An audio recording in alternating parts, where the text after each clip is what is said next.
Helen, I'm going to ask you to maybe give a bit of an intro. It can be as long or short as you want, I suppose, but just a little bit of a background as to who you are, what you do, and you're obviously sitting in your lovely clinic, I think, are you?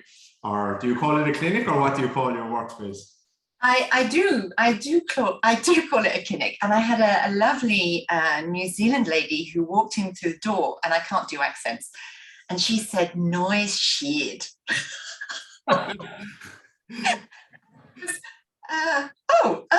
Okay. Yeah, it's fair enough. It is a Finnish log cabin, but it's also a nice shed. If you want to call it a shed, it's a shed. It's my clinic. And actually, I made a little video I was presenting to some Japanese Alexander technique students about a month ago, and they wanted to see the clinic. So I made a little video of all of the cameras and Doris, who I'm sat next to. But they were there, they were in situ. So it probably doesn't work for a podcast where perhaps the visuals aren't there. But I'm sat in the space that keeps me happy and busy and highly engaged, I would say. It's constantly exploring and constantly learning. Because Doris will show me stuff that I can't see with my eyes, and I'll think, whoa, okay, where do we go here? So yeah, I'm in my clinic. That was a long answer for a very short question. Explain to people who Doris is.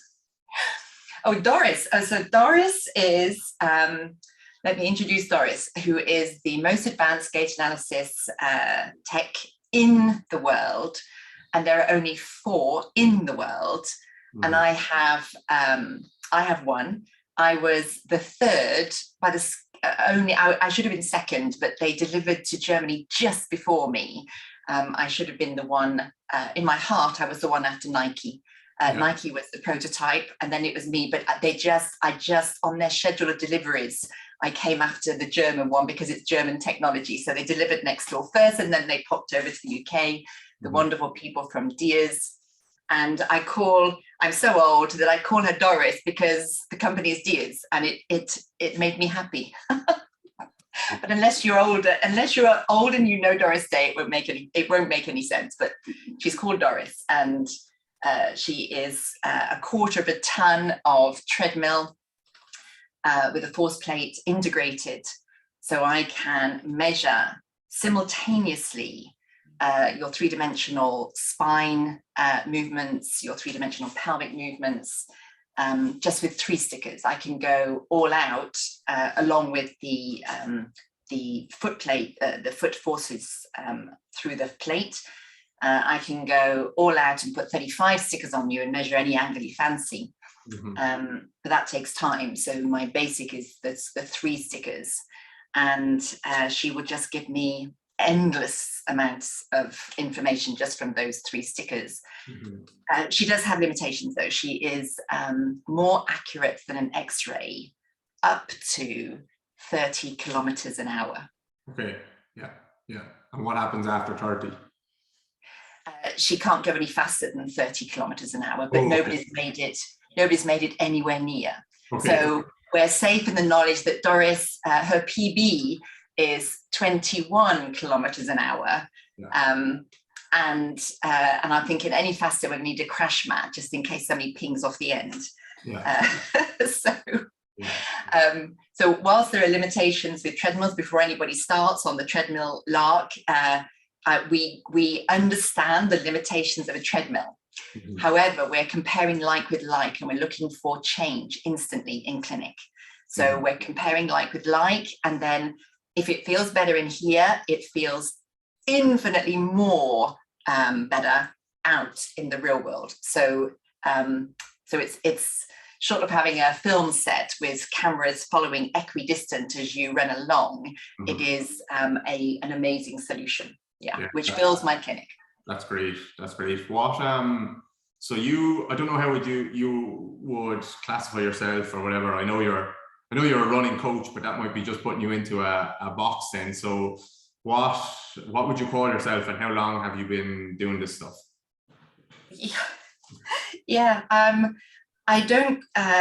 I call myself Helen Hall, and that's not to be difficult. It's just, I struggle. I hate it when people ask me, what are you? And I think, I don't know, I'm Helen Hall.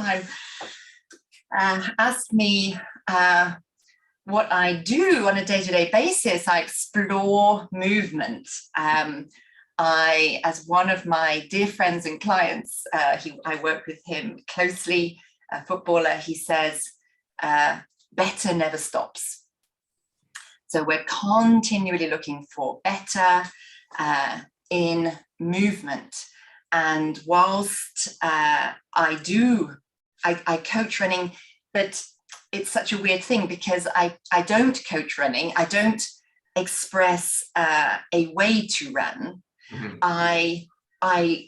I work with wondering why somebody moves in that way and wondering if we can find better for them, be more fluid, more comfortable, more enjoyable, faster, all the way through from people who just want to get off the couch, all the way through to elite athletes. Mm-hmm. And world champions. Yeah. So we run the gamut of movement. My passion is running. Mm. I have done Ironman. I've done 8 Ironmans, but I hate the swimming bit. So I'm meant to call myself a triathlete, but I can't because I hate the swim, and I enjoy pootling on a bike. I don't particularly like time trialing on a bike, but I do love cycling. But my love is, if you ask me to go for a run, I'm yours. Any time, any weather, anywhere, I'm yours for the run. Mm-hmm. So I ended up writing a book about running, but it's from the angle of not telling you how to, more exploring why it doesn't feel like you want it to feel. Yeah. After all, London Marathon, there are 42,000 perhaps starters. Let's call it 40,000 finishers. They all look different. So for me, it behoves to us nodding at the amazingness of the human body without being prescriptive, because everybody is managing it. Mm-hmm. In all their different myriad of ways. So there can't possibly be a way, but there may be ways to make it feel better. Yeah, that's an interesting one, because I think a lot of people with tech that they can measure stuff. It might be not as advanced as yours, but they might start to try to get everyone to start to look the same. So, okay, this is the knee lift that we want. This is the stride length or whatever. So like, how do you then use that tech to, it's almost like there's a paradox here where it's like, okay, I have this super advanced tech, but then I'm just kind of exploring at the same time. And I usually see that people fall into kind of one end of the spectrum or the other. So how do you kind of think about that, and how do you use that tech to not just put people into a box then? Yeah, it's a great question. So when I was being taught by Dan Enfield, who was the inventor of the tri-bike, he's an entrepreneur and inventor of quite a few things actually, and he was my bike fitting instructor. And he said, the winner of triathlon is the one who can whisper the loudest. And I just thought that was so wonderful, because that's what you see in all great movement. When you see a great forehand, even if you don't play tennis, that was a great shot. When you see Michael Jordan, shoot for the basket, and you just know it's going to go in, even though you may never have got a ball through the hoop yourself ever. It is, when you see great movement, it looks fluid and seamless and elegant, and it just looks right. Just looks right. And so we aspire to this elegance and fluidity and fluentness of movement without looking for a way. because we don't even know how they found the way. What felt good in their system may feel not so good in somebody else's system because of their history of movement development and injuries. So it's that the gloriousness of watching David Rudisha at the 2012 800 meters, which just, it gives me tingles even to think about it. Or Bakila teasing Mo Farah on that infamous North Run, where the commentators were just going mad that Mo was on his tail and he was going to win, and Bakila was totally easily, obviously just teasing him, and every time Mo got close he just pulled away. It was so effortless and graceful, and at the end he was being interviewed within moments of crossing the line, and he was just chatting with the presenter there. And, you know, Mo, bless him, was crossing the line, heaving for air, gasping for air. So it's that fluidity that that you are looking for in the context of that person. So it's always in the context of that person. So you're comparing, you're looking at how they move. So what I do is I measured them standing still, walking, running. And depending on their athleticism, I might explore walking barefoot, walking briskly with shoes on, running easy with whatever it is they normally train in, and then depending on how long they're here for, and the minimum is 5 hours. So that's the minimum I demand for exploration of movement. So we might go through some paces and see what changes, because essentially nothing should stay the same between standing still, walking and running. And then once running, what changes as the speed goes up?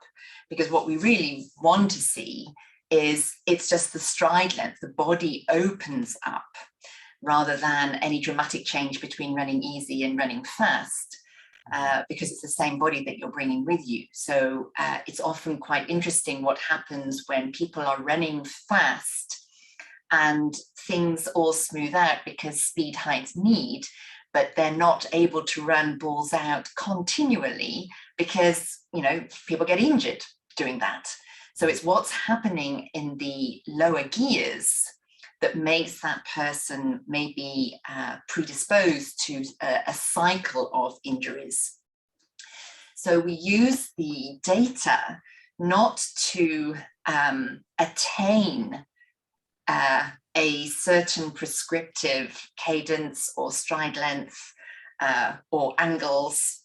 We just want more of the body engaged in perhaps better symmetry.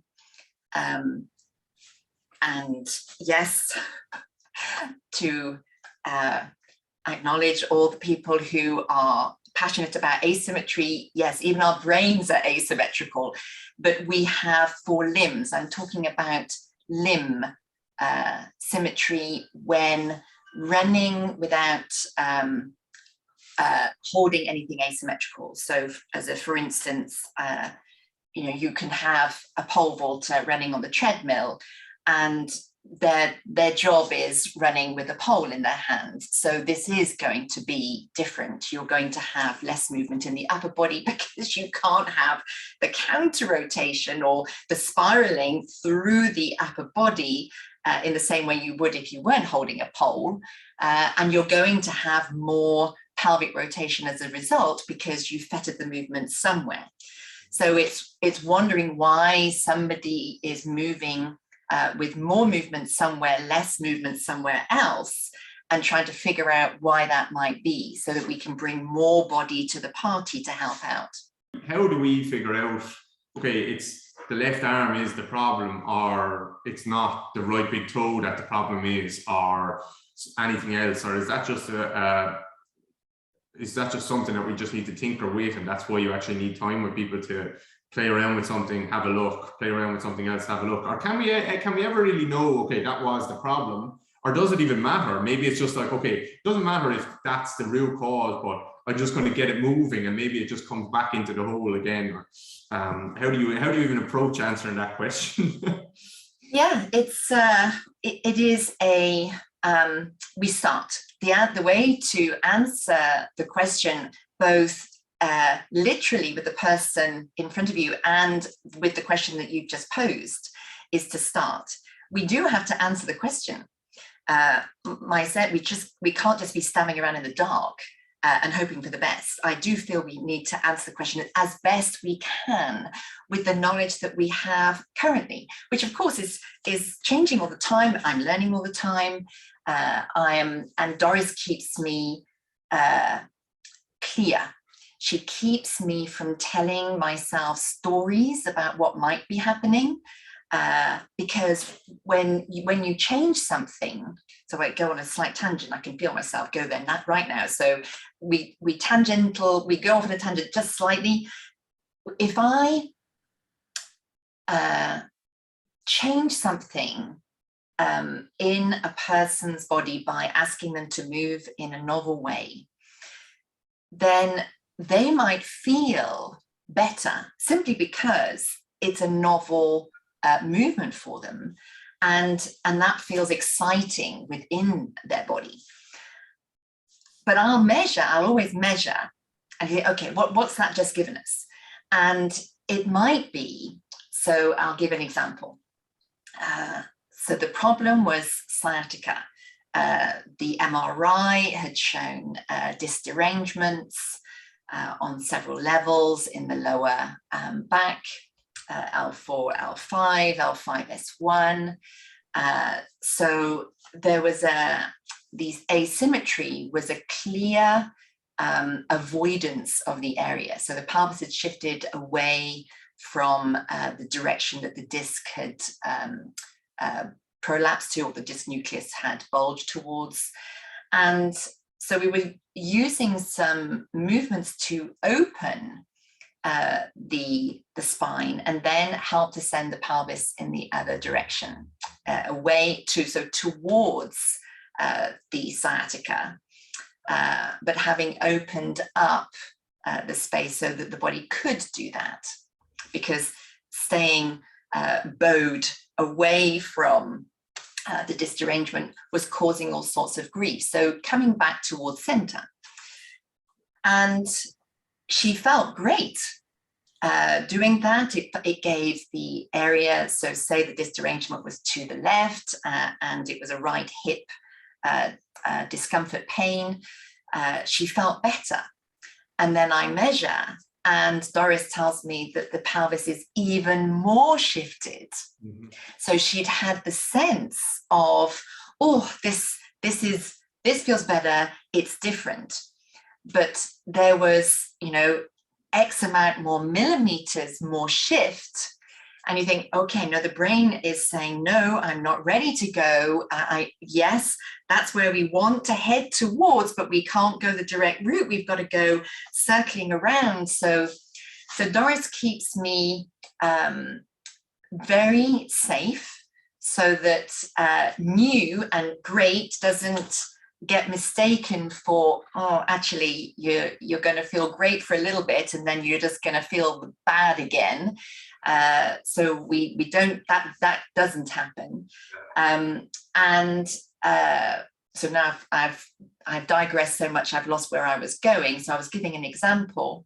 I really like that, Helen, because I think, say you have someone with, I actually see this all the time, where you have someone with upper back pain, upper back problems or something like that, just for example, and someone gives them a physio or something, tells them, okay, just squeeze your shoulder blades together, walk with your chest up and keep your shoulder blades squeezed together, which I think is maybe one of the worst pieces of advice you could ever give anyone, because now you're just increasing tension and taking away movement.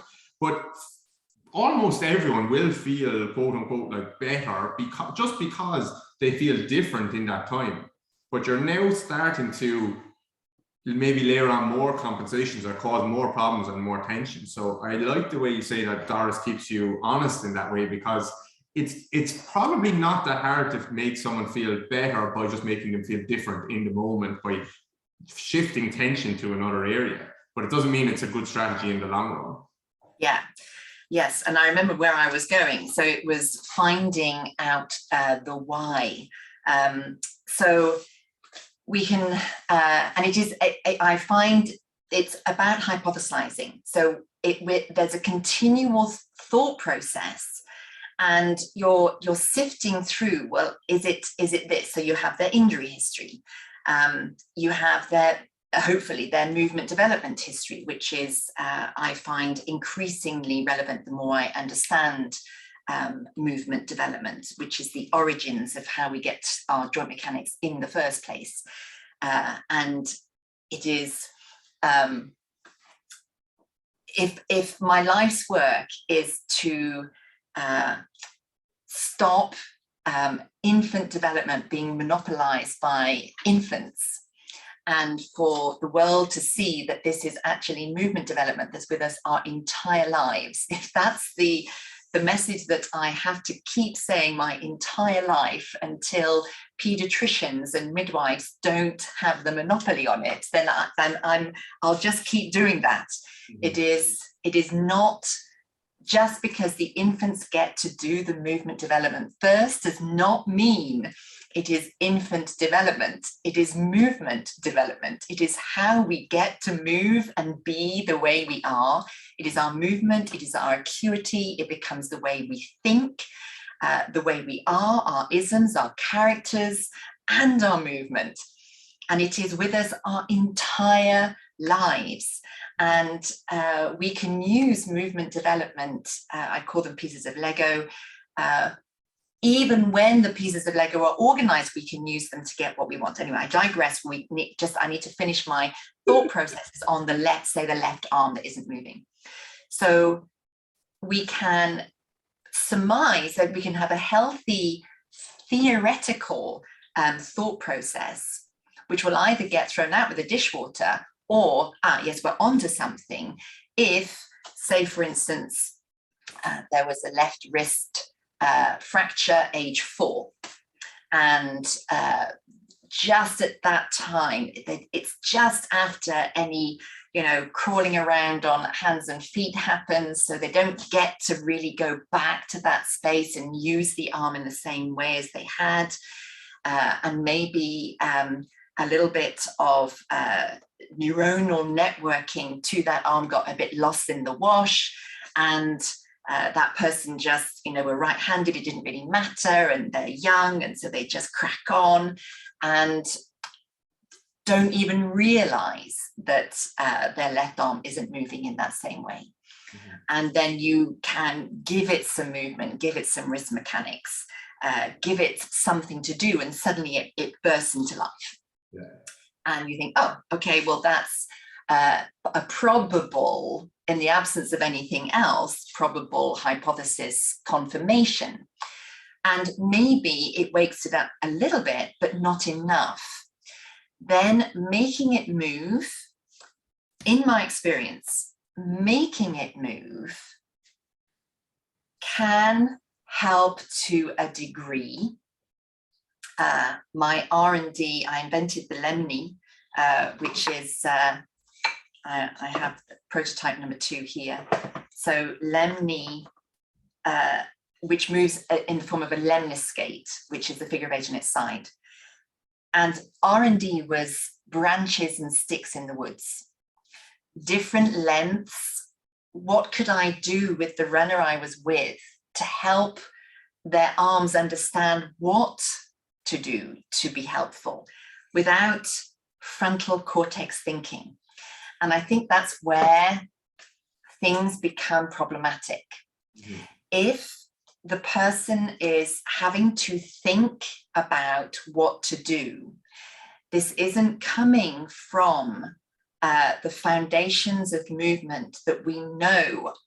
So there are some things we know and a lot we don't know. And however much we in the words of Donna Rumsfeld, we don't even know what we don't know yet. So, but we do know some stuff. And if our foundations of movement have gaps in them, you can think about something and say it's a left arm movement for the sake of argument. we can think about that left arm, but because it's in the frontal cortex, we're thinking about it using our frontal cortex, but the foundation of the movement isn't in the brainstem and or isn't in the basal ganglia where we hold up our motor patterns, then you're going to always have to think about it.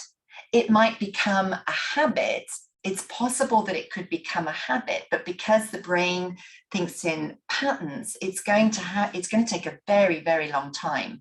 And in the first instances, when that person is seeking better, trying to get away from an injury cycle, they can't be thinking about that all the time. It's just not possible.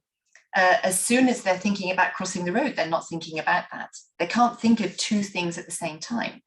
So it's noticing what happens when a body isn't thinking about it, noticing what happens when a body is thinking about it, to then know where next to go. Because if they can only do something when they're thinking about it, and then it instantly drops the minute they're not thinking about it, then we can, I feel, quite safely go and explore maybe not an old injury in terms of joint mechanics, but maybe go and explore the movement in terms of a developmental organization. So whether or not the brain has the neuronal network to that movement. What is that movement? What piece of Lego? Would it be helpful to actually describe what I mean by Lego, I wonder? Shall I do that story now? Would that help? I don't know what story, so it's up to you. Oh, yeah. So if we imagine it's my favorite story. So let's just do it. If we imagine we're born as a bit of a blob, which we are, and humans are blob-like for really quite a long time compared to all other mammals, and we're in the basement, and there's a box, an empty box, and there are 30 odd pieces of Lego, seemingly random, scattered on the floor of the basement. And the game that the infant has to play is to pick up these pieces of Lego and get to know them so well that they know the knobbles, the shape, the size, and the color. When they know all of that information, the piece of Lego goes in the box. And of course, they're not randomly scattered along the basement. They're DNA-driven, timelined, arranged away from the box. And the infant gets to play with a few at the same time. And of course, the knobbly bits are the reflex. So this is movement development in terms of people call them primitive reflexes, primary reflexes. They call them all sorts of things. There's lots of names. And essentially, it is a level of automaticity as a result of a sensory stimulation that travels to the brain and results in a movement. And the infant plays with these, and of course, because there's not much going on in the blob at the very beginning, they can only get the sense of the knobbly bit because it's the most obvious bit. So the reflex is the knobbly bit, and then they play with it so much that the level of automaticity starts to disintegrate, starts to disappear. So then if somebody strokes their cheek, they're not forever drawn to turning their head, dipping their chin and starting rooting for the nipple, because we can't have it as our loved ones. When we marry them, for instance, topically, we stroke their cheek and they start rooting. We can't have that, but we need the initial movement. So we have the pattern, but we're not bound to that pattern for the rest of our lives, and we have other options. So the infant plays with a few pieces of Lego, and the more the level of automaticity of movement that happens, the more movement that happens, the strength in the musculature occurs, the joint mechanics start to evolve through the movement, And now the infant will start to put more and more pieces of Lego together to create ever more complex shapes.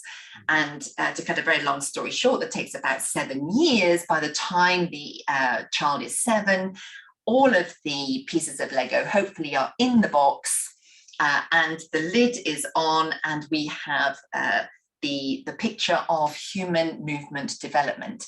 But it's not just movement, it is our acuity as well. It's our vestibular system, our balance, our ability to be upright, of course, in the field of gravity, not just moving. And so then the infant has got, or the person now has got enough movement that they can clamber up the stairs and see this amazing view, because now they can play in the first floor with walking, crawling, walking, running, skipping, galloping, climbing. Somebody said wressling. You think, okay, fair enough, wrestling, throwing, some form of hand-eye coordination, some kind of foot-eye coordination. And all of these patterns are held in the basal ganglia halfway up the building. But they are dependent on what pieces of Lego are in the box in the basement. Mm-hmm. And then on top of those movement patterns that are available halfway up the building, the penthouse suite starts to learn all about skilled movement, and the rules of the game, and the finesse of the pointed toe, just about as you're going to go into your double flip in gymnastics or whatever it might be. So we have these layers of skill, but of course they're all born from the same pieces of Lego that we all are born with, that are way down in the basement. So is that left arm not moving because it got injured at some point, doesn't really matter what age, and never came back into the fray because it actually didn't have the right kind of rehab, or indeed any rehab? Or is it because that it never moved? It just happened to have got injured, but actually it was part of a movement development story even prior to that. So then you start to have conversations with the person in front of you about how they always looked. So as a clear, for instance, I had an amputee. So he had no left arm below the elbow. And so he was a triathlete and wanted more, which is wonderful. So we're always looking, better never stops. And he wanted more.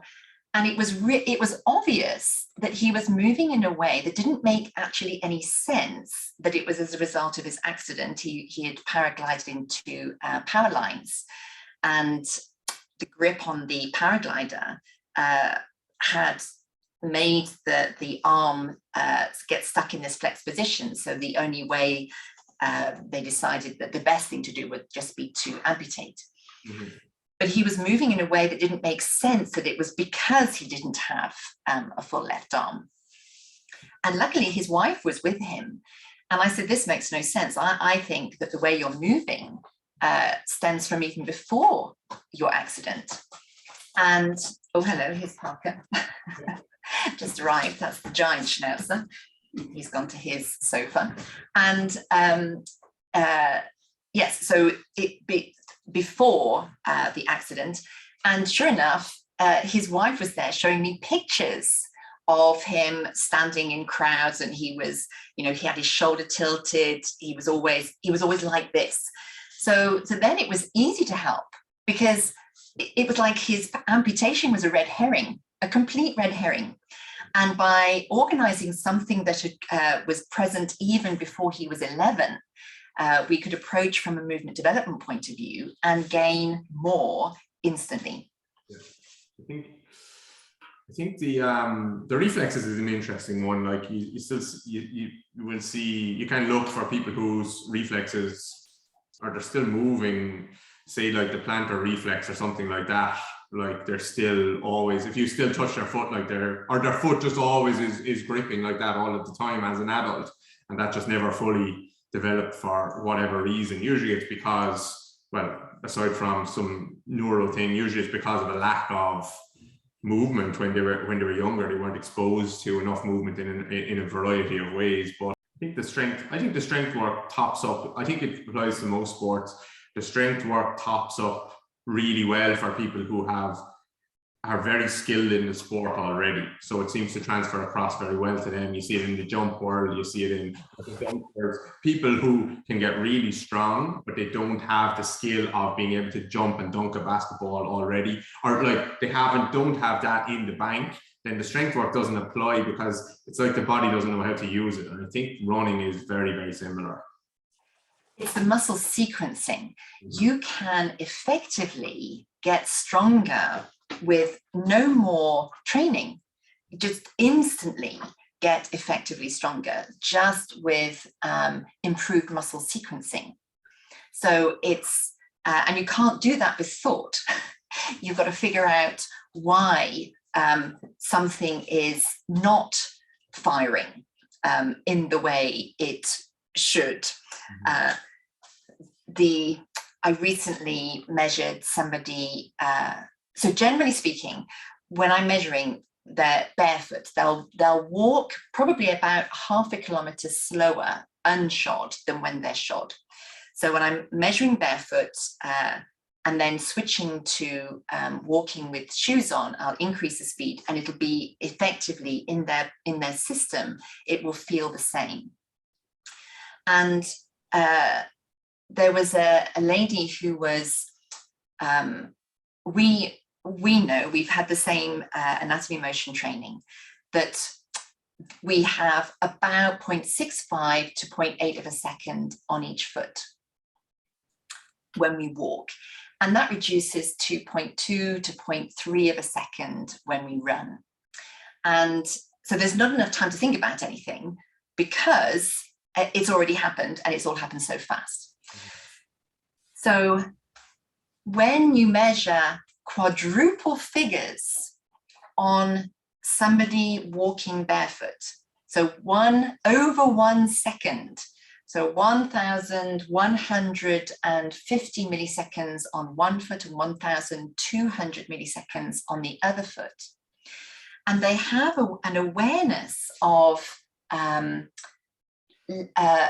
moving slower than everybody else, and actually they think they're a bit of a slow walker, but they're a little bit of a slow runner. But when you go from a walk to a run, most people roughly will double their comfortable walking to comfortable running. It's a rule of thumb. It's just my start point on the treadmill. And this person went from 1.8 kilometers an hour walking to 7 kilometers an hour running. And so the 7 kilometers an hour is still on the slower side.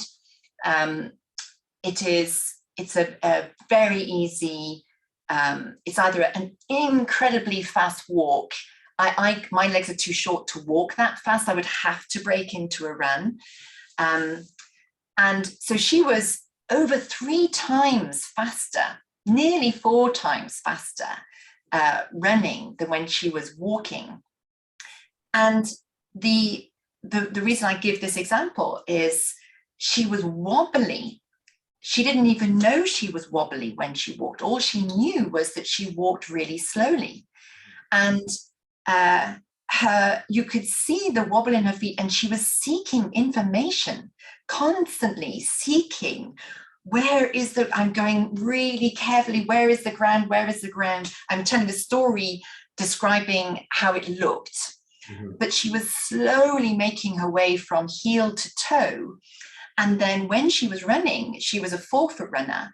And of course, the impact, she gets more information through the 4-foot, because we have the tips of our fingers and the tips of our toes are made from the same material embryonically that forms the tips of our tongue, nose, nipples, genitals. So this super sensitive stuff, and then it gradually gets less and less sensitive, but still sensitive, but towards the heel, least sensitive, because we want to be able to land on our heel, hopefully with 1 foot still in contact with the ground. So we have our body mass load, and we roll through the foot, but it doesn't hurt. And so she was spending an extraordinary, Doris PB'd. I'd never measured that length of time in contact with the ground ever. And I filled a hard drive, and Germany couldn't believe it. And at that point, I had 3.5 million screens on my database. So never before have we had 4 figures. And the muscle sequencing wasn't there because it was almost like her brain was trying to find the information. And I go back to your comment right at the beginning of the conversation, I think, and you were talking about the plantar grasp and not enough movement at the right time. And I add to that sentence, well, possibly not enough sensory information, not just movement, but sensory information. We pop children into shoes very quickly, socks and shoes, and you're not to get your socks dirty, so you have to keep your shoes on. And so the foot gets to feel the sock, not the ground, or the sock and the shoe, and then the ground is nowhere to be felt. And baby grows. Another thing I want to do is just go around the world chopping off the feet of baby grows, and just free feet for all the information that needs to come through. And I said to her, in the end, you were displaying all the signs. She was upright, but with a long thoracic curve, meaning there wasn't much room left for the lumbar curve. But she was, fairly well stacked to all intents and purposes. She looked aligned.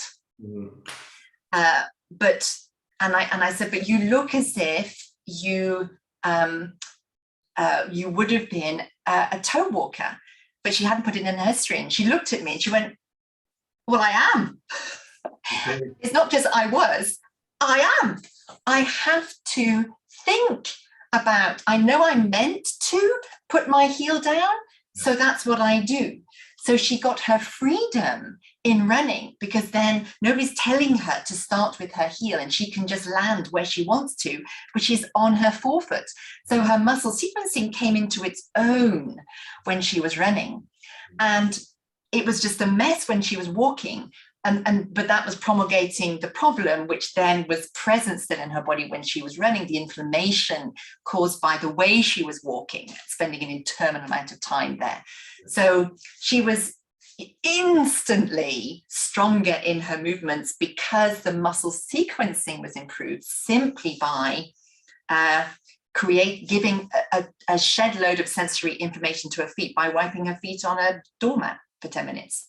That's so interesting. That goes back to what you were saying about the frontal cortex earlier. When she was walking, that's what she was trying to use. And you can't fake muscle sequencing. You can't fake intra and intermuscular coordination. You can kind of fake the movement as a whole, the macro, but not what's going on under the hood. So that's so interesting. When you were telling that story, I was thinking to myself, I bet you she can't pronate her foot or her feet. Because I think that's where a lot of our sensory comes from. That's where a lot of our grounding comes from. So I was thinking maybe she's missing that. You're absolutely right. So toe extensor, tendons visible throughout. Yeah, carefully. But of course, if you have residual fields in your feet that cannot be tractioned with your body weight, you cannot give into your feet. You cannot allow the body weight into your feet, because that would lengthen that which cannot be lengthened, because that's a receptive field left over. So you can pronate, in my world, you can pronate cognitively all you want. You won't find a solution until that receptive field is no longer a receptive field, because once you're an adult, it shouldn't be a receptive field. This is the knobbly bit of the Lego. Yeah. The knobbly bit of the Lego remains. We have the pattern, but we shouldn't be held ransom to the knobbly bit of the Lego. We need the shape, the color, the size of the Lego to give us freedom of movement. Interesting, yeah. I don't know, do you know anything about Posture Restoration Institute? Have you heard of those guys? Yes, I have. I'm sure I've looked at that link several times. Some people have sent that link to me several times. Yes. They're an institute in America. The only reason I bring them up here is because the founder Ron is very smart guy. I think he definitely looks at feet differently than maybe you and I do, but he thinks of it very much from the sensory side of it, which is obviously very relevant. But the reason I bring him up is with someone like that, I think he would build or get an orthotic built for that person, so that they could sense their arch better, and that's how he thinks about getting someone to pronate better. Is actually, like, I think a lot of podiatrists, a lot of people in the world think about building an arch to stop someone pronating, or putting in an orthotic or a certain shoe to stop someone pronating, whereas he thinks about, okay, I can actually get something to touch off that person's arch, so now the brain can feel that arch and now it can pronate. What would your thoughts be there? Because I know you maybe fall a little bit more on the minimalist side of footwear. Maybe. Oh, well, I love least on my feet. My feet are currently bare. I spend most days completely barefoot, but that's my choice. I choose to have less. I don't like my feet being enclosed and fettered. I did just as somebody said something, so I ran on Doris with socks on, normal socks on, and I ran on Doris with toe socks on. So shoes not included, just the socks. And the difference just with toe socks compared to socks was quite extraordinary. I had a longer stride, and I was talking whilst I was running, so I couldn't think of anything. So I was distracting myself, and I was blocking how I was running, and it was the same speed, but it just felt easier with toe socks on. So I'm a fan of less. I wrote the book even with your shoes on. I was told it was a rubbish title, but it made sense to me, and I maintained, well, it still makes sense to me, so I'm happy with that. And I point out for me, what is so it's so basic. I'm embarrassed to call it out in case people go, for goodness sake, that's just obvious, isn't it? But then I get messages on YouTube saying, thank you so much for pointing that out. It hadn't even occurred to me, because it's like a conditioned belief. We are grown up, we are taught as children by the grown-ups to tie our shoes on properly. Properly is the word. And we get used to hauling on our laces and literally strapping ourselves in. And of course, it's a rookie mistake for an ultra-distance runner on a multi-stage adventure the next day having the same lacing as the day before, because there will be swelling and you will be in trouble. I know, because I've done it, with your bursitis of the extensor tendons that are just stuck under the retinaculum, and it's just a whole world of pain. So yeah, it's a rookie mistake, and so I encourage everybody to just let go of their laces, and I will relace. I will get down on my knees and relace people's trainers whilst they're in clinic before they're getting on to Doris, because I'll be wincing looking at them lace their poor amazing feet into these shoes and just pinning the sole down. And of course, it's a clue. They might be pinning, the reason for the story, they might be pinning the tissue to the sock, to the shoe on the inside, because they cannot bear movement, not them cognitively. Their central nervous system cannot bear any kind of movement there, because it's a tickle, it's a receptive field, so it pins it down. It's the exact same, it's a different response to the same problem where people who they're tiny, but you can hear them coming from a mile away because they're stomping as they land. Because if you've got a tickle, but you're not thinking about this. So say somebody, sorry about the dogs, say somebody comes and they're going to touch your waist, and you know that you're ticklish, and you say, oh, just go in quickly, stop faffing around, just get in there quick. And if they go in there quick, it's just about bearable. But if they go in kind of gently, it's unbearable. So we have these situations where people pin their amazing feet into shoes with laces that are too tight, because it's a preconditioned, non-thought process of that's how laces are done. And then they release their feet. And there are those who do it unconsciously because they need no movement. And you can tell because they move tightly.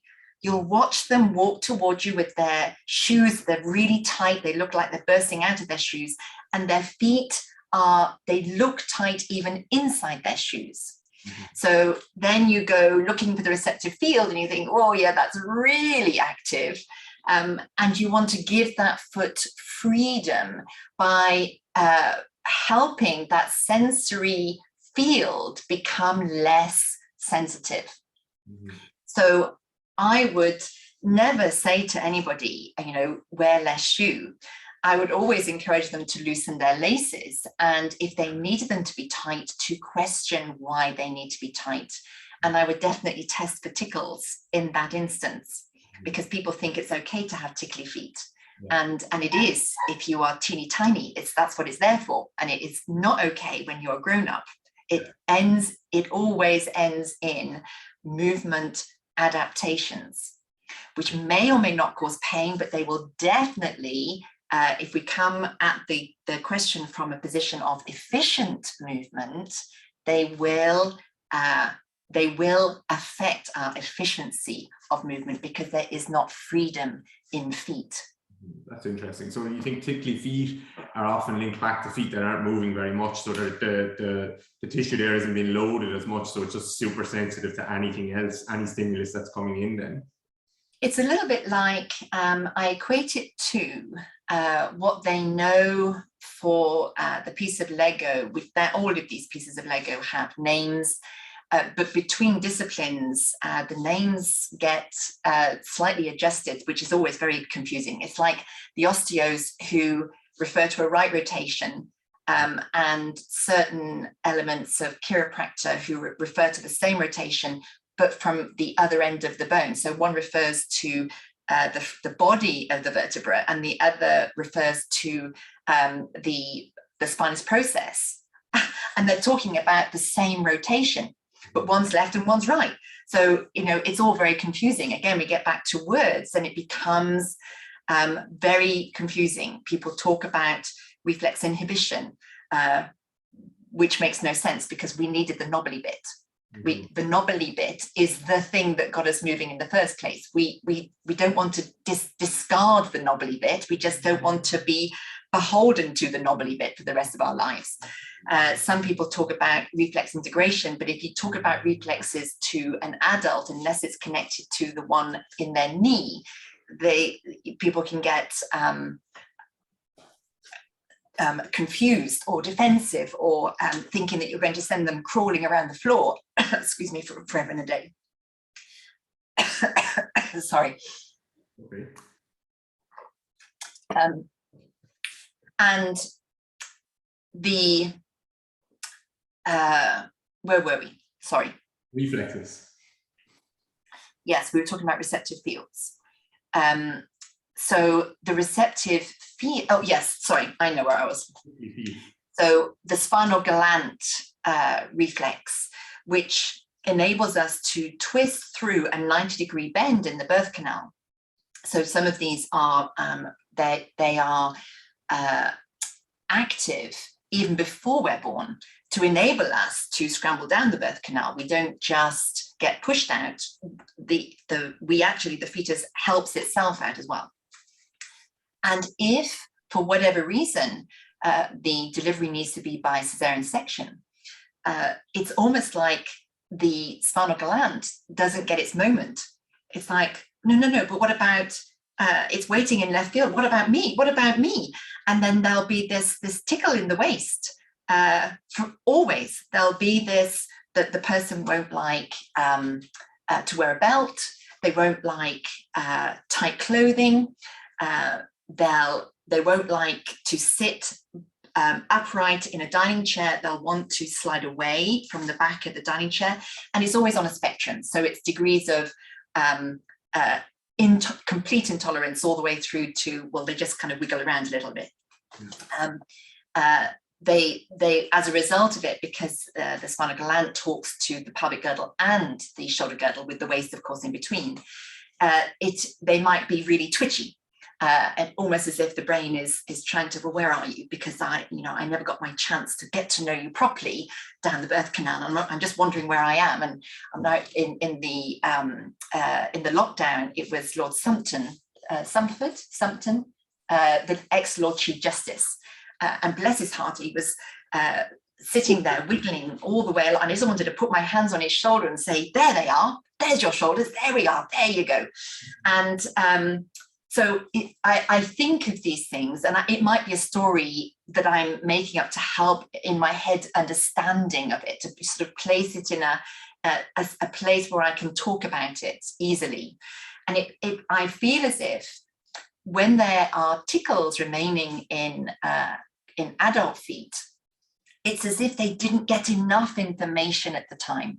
There just wasn't enough for the reflex, the sensory field, to go, oh, okay, thanks. I've had all the information I need to do enough toe pinging to create my supination joint mechanics, to go from my blob of a foot with no joints at all. We have no joints and no arches when we're born. We just have all of these little tiny bones and some tissue. And then the tickles, a foot just comes into vision, and that's interesting, and it goes in our mouth, and mummy and daddy go, this little piggy went to market, this little piggy stayed at home, and then we play and we push, and lots and lots and lots of sensory information. And then it's, I have pinged my toes up enough. I now have supination and arches, and I can toddle around now with full use of my foot, rather than avoiding the ball of the foot.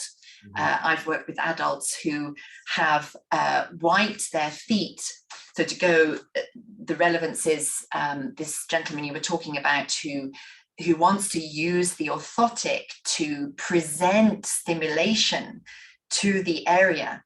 And I feel as if in some people it could work, and in others it might not work. In others, it wouldn't work, because I know people who spend all their time pushing their feet into the spiky yoga balls. And their brain is seeking information. I want information.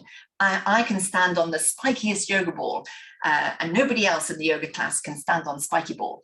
And this is hypo. So we have hypersensitive withdrawal, and we have hypo, constantly seeking. And for those who are constantly seeking, they are still in the same place, needing pronation and not able to access pronation because the receptive field is still active, but in a hypo way. So what we want to do is give enough information for the body to self-regulate, for the body to find its balance. We're not switching things off and switching things on. We are just, because where is the line? Who knows? It is just organizing, helping the body reorganize itself to create its own balance wherever that is. And as far as I can see, it's without a tickle. And if it's going to work with something static, great. And if it doesn't work, you need what it is, which is some kind of sensory stimulation, which is a stroke, rather than just a static pressure. Okay. Yeah, I really like that. It's such an interesting, that's a really interesting topic to me. I think over the last probably 18 months or 2 years, maybe longer, I've moved away a lot from the wedges that Gary uses. A lot of that was just kind of for our convenience sake in the beginning, when I was just working with people online and they didn't have a wedge, and I just started to coach people, and I realized maybe I don't need them. And some of the time I started to move more towards actually just getting a little ankle sock or a piece of towel and asking them to place it under the medial arch of the foot, not to push the foot up, just enough to touch it. And then when we do our pronation drills, it seems like people pronate way better because they actually know where their arch is in space, rather than using a wedge to try and almost push them in that direction. It's like a little guide to help them find it. So that's that seems to have helped. And that, I kind of took that idea a little bit from Ron, who was using the orthotic for that, but he's putting that in the shoe so they walk around with that all the time, where I was actually teaching, using that tissue, using that sock to teach them how to pronate, so then that they didn't need anything else when they went and moved around the world. So that's almost been my compromise over the last couple of years, and I change my mind all the time, but I'm really happy with where that's helping some of my people move at the moment. It is the question is often, are they avoiding it because they don't even know it's there? Or are they avoiding it because something else in the body is precluding them including it? Yeah. Or are they avoiding it because they can't use it? Yeah. And if it's that wonderfully juicy, easy input of they don't even know it's there. So you stick, they don't know their hands are there. You stick something in their hands when they run, and suddenly their upper body lights up and they run quadruped, because suddenly they know their hands are there. And they don't plan what they do with their hands. Their body now knows what to do with their hands. So an input to the arch of the foot, suddenly they know where the arch of the foot is. They can't then plan to do anything with the arch of the foot because it's all over too quick. Unless you're PBing on Doris and you've got quadruple numbers on your ground contact time. But it's all happening so quick. But now the brain is like, oh, thank you for showing me where that is. I've been looking for that for ages. Yeah. And sometimes that's all that's required. And if it needs a little bit more, then you can move from that first input. It's always about starting, isn't it? Starting, giving the body a new experience. Is that all they need? That they need more for their body to self-organize? Is that so? I think a lot of people, when you use, I said this already, use the word noticing a lot, and I really, really like it. And I think a lot of people, for some people, noticing can become like neurotic very, very quickly or very easily. In some cases, the way some people are coached around the awareness side of things. Definitely for me in the past, I probably fell into that trap of like, I was very, years ago, 10 years ago, concerned or aware of my posture and my shoulders are rounded and all this, and I needed to fix this, I needed to fix that. Is that where you try and like bridge that gap with things like the lemni and stuff like that, and giving that kind of external, okay, you're getting this moving, you can feel this moving, but it's not me, it's not that cortex thing again of saying, this is how you move it. Yes, yes, absolutely. Just giving a body part that doesn't seem to understand what to do with itself, give it something to do, and then see.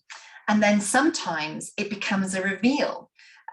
So the runner will just circle one end of the lemni or the twig or the branch, which was R&D at the time. We've had gloves, we've had socks. The lemni enables me to do more things. But in the first instance, just putting something in the hands that didn't have to grip as such, there was no grip there, but it's just into palm to palm, and they would circle with one hand, and then they'd realize, they just notice, oh my goodness, look at that. So then the left hand would stay still, and finally they get that their left hand just did not know what to do. And then that becomes a marker for change. We don't make the left arm move because the timing would be, the muscle sequencing would be a mess. But we start to get the idea of, okay, so now, yes, okay, my right hand knows how to give the weight to my left foot, which is maybe why my left knee hurts more than my right knee, but both knees hurt. My right knee hurts because it's really hard for me to get my weight to my right knee because my left hand doesn't move, so it's not helping out. So when we have some symptoms on both sides, which for many people can be very confusing, yes, but both sides hurt. I mean, yes, but they don't hurt the same. They don't hurt the same. And invariably, one will have started not exactly the same time as the other. I have never, ever, ever come across exactly symmetrical symptoms. And so we can start to understand, and then the person will start to notice when the other side just starts to move of its own volition, because we found the reason why it was quiet in the first place.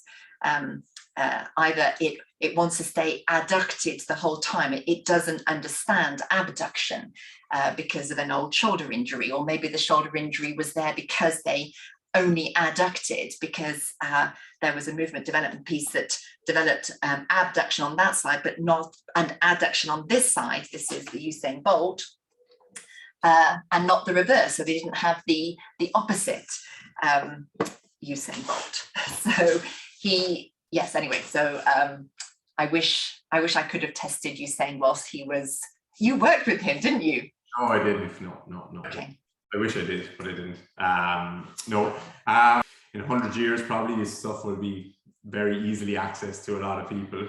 And but I still worry about what the answer to the problems will be. So it'll be like, okay, you don't move in all of these ways, but okay, you need to go and do such and such movements, and I'm not particularly confident with how they're going to address those issues. So yeah. My dream is that the movement issues, the movement questions will be answered before there's even any questions. That movement will be being observed and helped when we start going to school, because that is where I feel as if the person who has their movement development has taken them to here, and they're not particularly coordinated yet.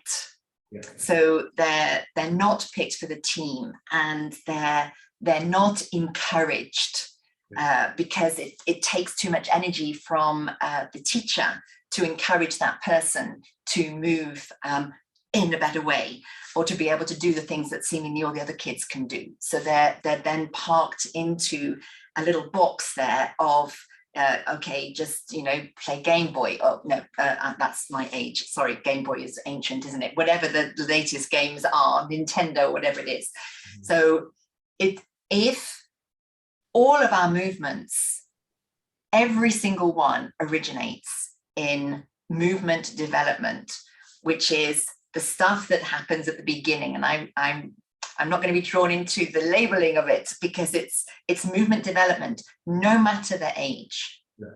And if we can just give movement, instead of PE doing, I don't know, what do they do age 7, football or something, hockey or netball. Instead of those kinds of sport, or maybe along with those kinds of sport, maybe if we ran the gamut of every single piece of Lego,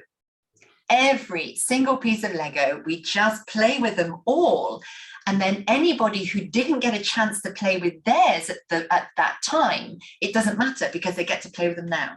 It doesn't matter if they were a C-section baby. It doesn't matter if they outgrew their baby grows and their feet were still crammed into them.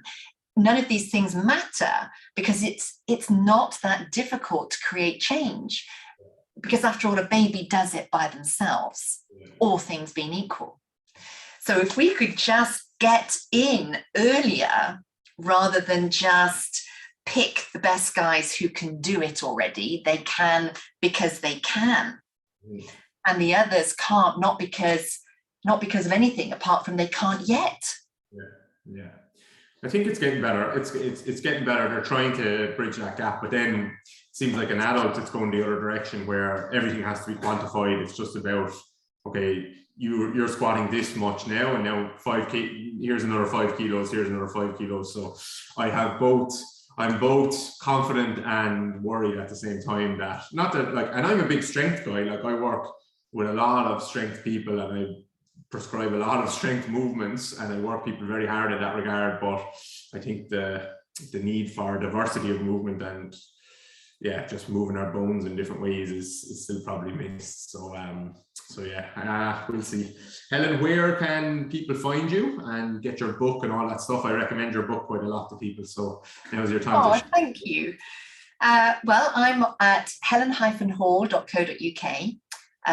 I'm on, I'm really rubbish on social media. I tried really hard, but it became, twice now I've tried hard, and it became like a full-time job.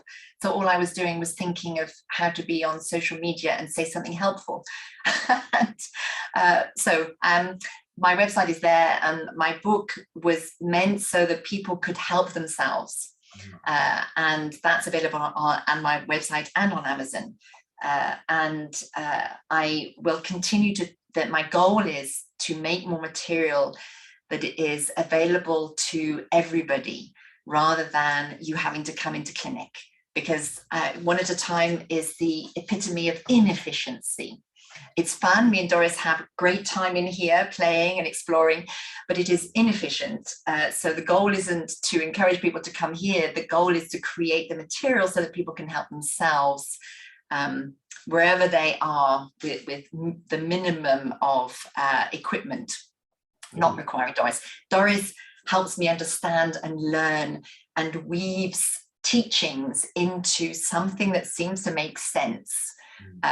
So if you ever meet Doris, she's wonderful, but really she's to help me spread the word that it actually it's easier than everybody thinks, so long as everybody can step out. I'll never forget, just one more story. My first biology lesson, I was so excited. I had been helping people get better from my rose petal poultices in my red bucket with the yellow handle for as long as I could remember. And I was excited for my first biology lesson. And I'm sitting there bursting. And, we turn over the page, chapter 1, amoeba. And I just didn't know where to be with myself. I'll never forget that day. So how to crush a young person's imagination, zooming into something that is invisible, the smallest single cell organism. It's like, okay, people, let's zoom out. Let's look at the whole picture, the big picture. Let's have a frame around which then we can put all the detail in. When I'm analyzing with Doris, we look at the person with all their skin on, the picture of them standing still, the moving videos of them walking and running. And then when we've got some frame to put the detail in, only then do we look at the data. I love that. Big picture. I think you're doing a great job of spreading that message and helping people. And I really, really enjoyed your book. I wasn't in a place where I didn't follow the steps as they were kind of lined out, because I was playing sport at the time. And it was kind of, not a distance runner or anything like that. I think it's a very, very good book. And I think all your work has been very helpful for me to just kind of see how you look at things and stuff like that. So thank you very much for all that, and all your other work to people. And thank you very much for joining me. Thank you for having me. Thank you very much for having me.